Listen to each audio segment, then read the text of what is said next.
Znači, ovo nije prvi put, znači ovo je već dugo vremena što mi slavimo i županica nam je u više navrata bila kao sponzor, čak i ove godine sponzor. Kao što ste čuli, sad 6.5. planiramo proslavu Đurđevdana, međutim županica će nam opet biti sponzor, tako da je velika volja i želja da pomogne našoj romskoj zajednici.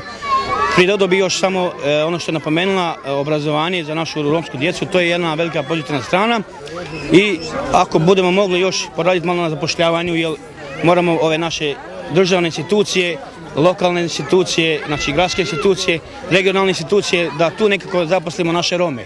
Danas je Svjetski dan Roma, nisam stigla ujutro, došla sam popodne, veseli me ovakva toplina, ovakva podrška i mi stvarno kvalitetno surađujemo 8 godina i zahvaljujem se gospodinu Stanoju Nikoliću, predsjedniku županijske udruge.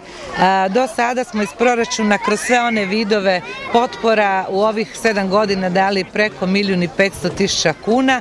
Pratimo rad naravno svih njihovih kulturnih događanja, manifestacija, sve ono što možemo i tako će sigurno ostati i dalje. Bićemo i ove godine pokrovitelj za njihovu proslavu Đurđevdana 6.5. i ono što je najvažnije.